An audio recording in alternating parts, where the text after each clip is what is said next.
जय हिंद दोस्तों, एक और फिर से हमारे YouTube चैनल ऋतिक यूनिवर्स में आप लोग का स्वागत है। जैसा कि हम आपको क्लास 9 का डेमोक्रेसी चैप्टर पढ़ा रहे थे, ठीक। तो आज हम लोग अपना आगे का टॉपिक कंटिन्यू करेंगे डेमोक्रेसी में ही। और आज का टॉपिक हम लोग का क्या है? Voting inequality across nation. क्या है? वोटिंग इनइक्वालिटी अक्रॉस नेशन जो है आज हमारा टॉपिक है। आज देखिए इसमें हम लोग क्या समझने वाले हैं। सबसे पहले यहाँ पे जो है हम समझने वाले हैं सऊदी अरब के बारे में, ठीक। फिर कहाँ के बारे में समझने वाले हैं? इस्टोनिया के बारे में, ठीक। और कहाँ के बारे में समझने वाले हैं? फिजी के बारे में, ठीक। देखिएगा, कहता है सऊदी अरब में क्या था? Till 2015 women did not have the right to vote. यानी जब हम बात करें लगभग जो है 2015 ईस्वी तक महिला लोग को सऊदी अरब में जो है वोटिंग देने का अधिकार, वोट देने का अधिकार नहीं था। कब तक? लगभग 2015 ईस्वी तक। मतलब महिला लोग जो है, फीमेल कैंडिडेट जो है वोट नहीं दे सकती थी, ठीक। वही दूसरा देखा जाए तो इस्टोनिया का अगर बात किया जाए तो यहाँ क्या था? यहाँ जो था, Estonia has made it's citizenship rules in such a way that people belonging to Russian minority। अब देखिए यहाँ पे समझिएगा, देखिए इस्टोनिया जो है यूएसएसआर यानी सोवियत संघ जो था उससे जो है ये क्या हुआ था? टूटा था, है ना। कौन? इस्टोनिया। तो इस्टोनिया के लोग जो है जब ये टूट के अलग हुए तो इस्टोनिया में बहुत सारे जो रूस के लोग थे, रशियन लोग थे, कहाँ चले गए? इस्टोनिया में। तो वो लोग जो थे, इस्टोनिया के लोग इतने चिढ़ गए रूस वाले लोग से, इतने चिढ़ गए कि उनको जो है वोट देने का क्या है? अधिकार नहीं है। यहाँ देखिए क्या लिखा है, find it difficult to get the right to vote. मतलब जो रूस के लोग हैं उनको बहुत मुसीबतों का सामना करना पड़ता है वोट देने के लिए इस्टोनिया में, क्योंकि ये जो था इस्टोनिया पहले कहाँ का था? सोवियत संघ का जो था ना, वहीं का ये था। उसी से ये टूट के क्या हुआ था? अलग हुआ था, ठीक। यूएसएसआर से, ठीक, यूएसएसआर से, ठीक। इसी से टूट के क्या अलग हुआ था? इस्टोनिया अलग हुआ था। अब आगे हम बात करें फिजी का, तो फिजी में क्या होता है? बहुत सारे जो इंडियन हैं, बहुत सारे इंडियन जो है जो फिजी में रह रहे हैं, यानी फिजी में बस गए हैं।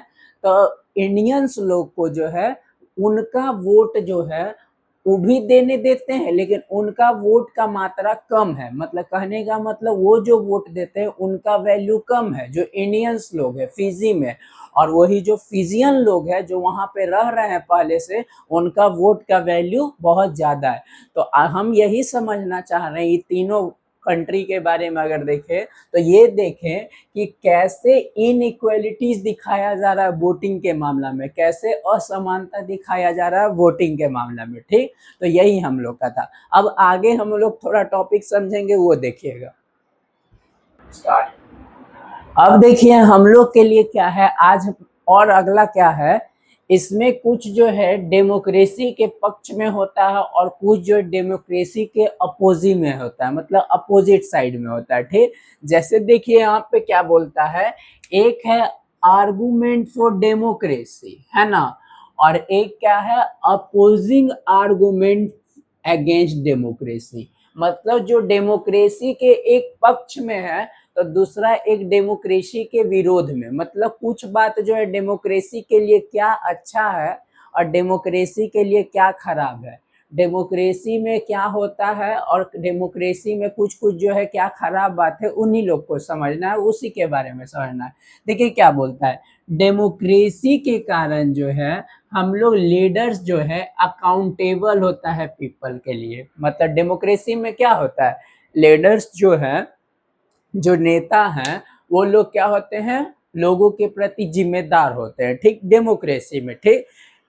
लेकिन वही दूसरा के तरफ बात करें, अपोजिंग आर्गुमेंट में बात करें, तो इसमें कहता है क्या, अगर लीडर्स जो है चेंज करते रहे हम लोग, तो जिसके कारण क्या होगा? इनस्टेबिलिटी आएगा और lack of long long term focus. इसका मतलब क्या हुआ कि जब हम लोग लीडर्स बार बार चेंज करेंगे, डेमोक्रेसी में तो चेंज होता है ना, इलेक्शन होता है, चेंजेस तो आते ही हैं लीडर्स, तो जिसके कारण अगर बार बार चेंजेस आएगा तो उसमें कमी क्या हो जाएगा कि जो फोकस रहेगा एक काम पे वो सारा बिगड़ जाएगा।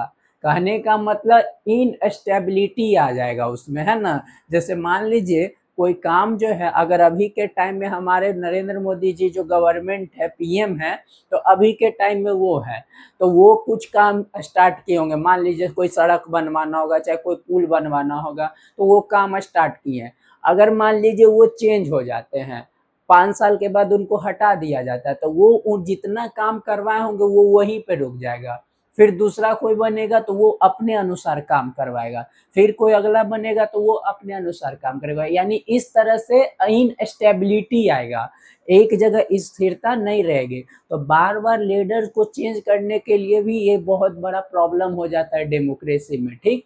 दूसरा क्या बोलता है, decision are taken through discussion leading to better outcome.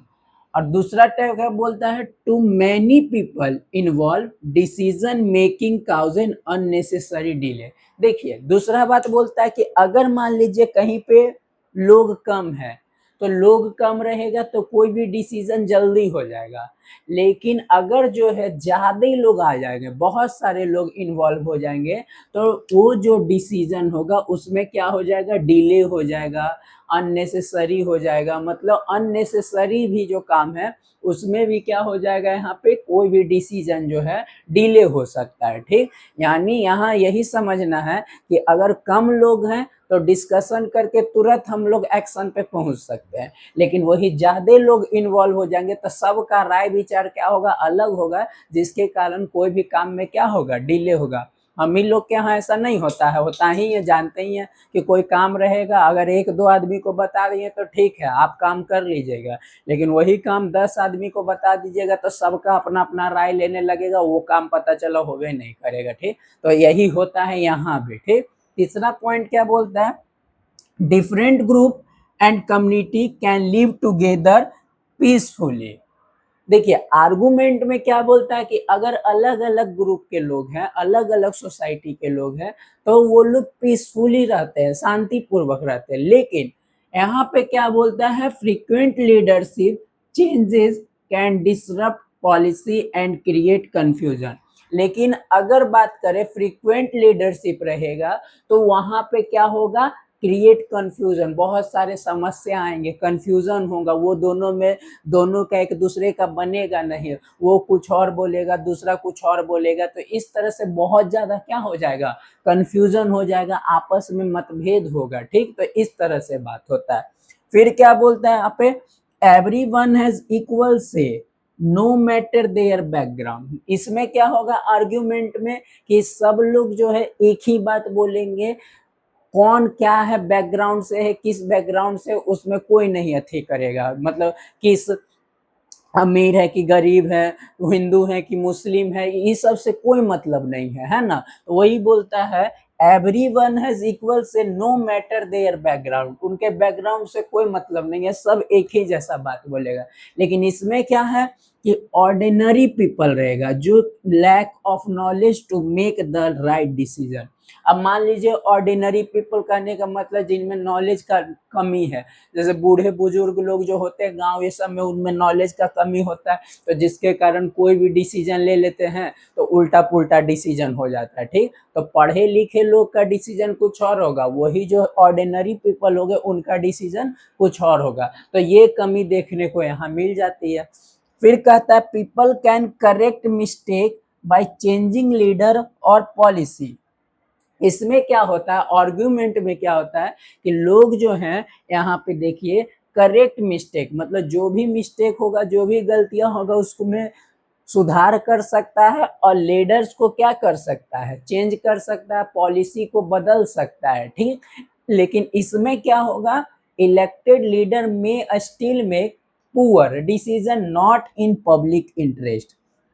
यानी ये भी बात बोल रहा है यहाँ पे कि मान लीजिए कोई गवर्नमेंट अगर बन भी जाता है किसी की सरकार बन भी जाता है, इलेक्ट हो भी जाता है, तो ऐसा नहीं कि वो हम ही लोग के बात में हमेशा पक्ष में बोलेगा, ऐसा नहीं है। हो सकता है कि वो जो काम करेंगे वो हम लोग के हित में ना हो, तो ऐसा हो सकता है।